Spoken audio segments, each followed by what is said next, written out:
Halo guys, Assalamualaikum warahmatullahi wabarakatuh. Nama saya Nur Indriati.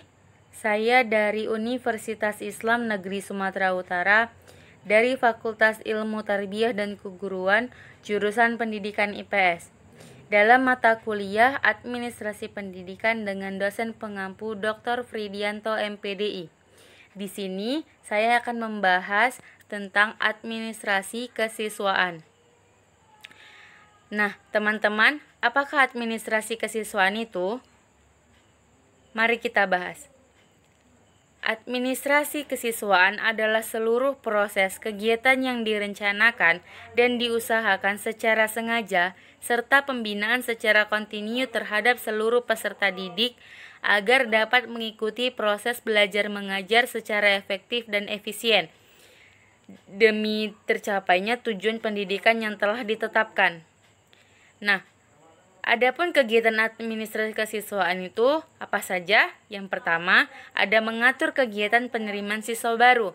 Hal ini meliputi yang pertama pembentukan panitia penerimaan calon siswa, kemudian penetapan daya tampung siswa, kemudian penetapan persyaratan calon untuk siswa baru.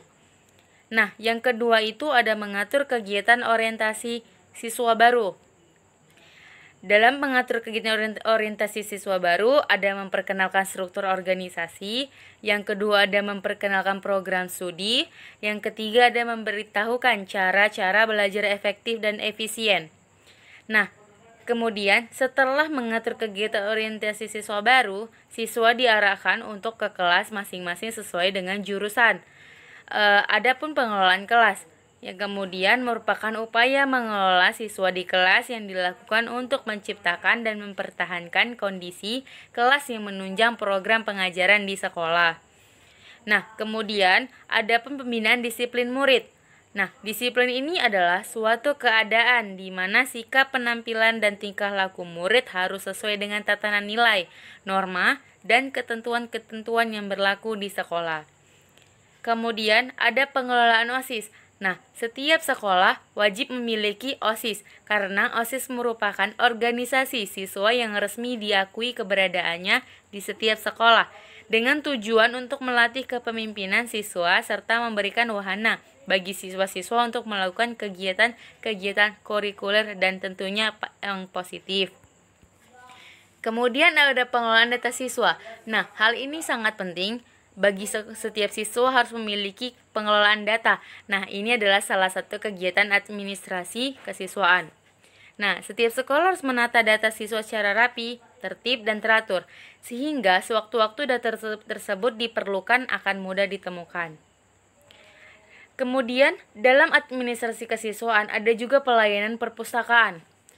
Nah, ketersediaan perpustakaan di sekolah merupakan bagian dari upaya sekolah dalam memberikan layanan sumber bacaan untuk pembelajaran serta minat bakat siswa.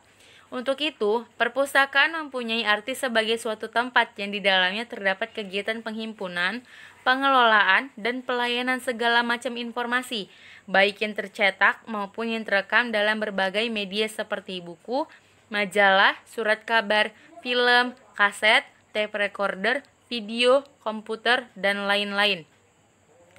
Nah, secara umum, perpustakaan ini memiliki fungsi yang pertama ada fungsi pendidikan, sudah pasti ya teman-teman.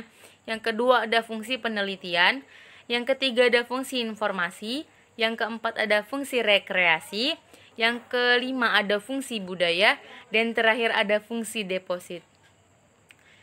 Kemudian, dalam administrasi kesiswaan sudah tentu ada layanan bimbingan dan konseling yang membantu siswa untuk yang pertama itu menilai kebutuhan pengembangan karir pada beragam hal kehidupan siswa, mengambil tindakan yang tepat untuk melaksanakan tujuan hidup, memahami proses memilih karir yang efektif, yang terakhir memperjelas sasaran siswa di masa depan.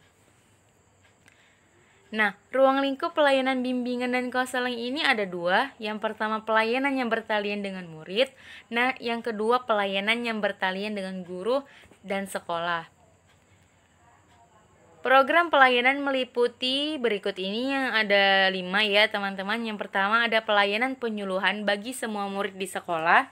Yang kedua, mempersiapkan dan menggunakan catatan kumulatif tentang setiap murid di sekolah. Yang ketiga, mempersiapkan dan menggunakan sumber-sumber informasi untuk memenuhi kebutuhan murid. Yang keempat, merencanakan dan membantu penempatan para lulusan. Yang terakhir adalah menyelenggarakan pembicaraan kasus dan membantu guru-guru membuat studi kasus tentang murid.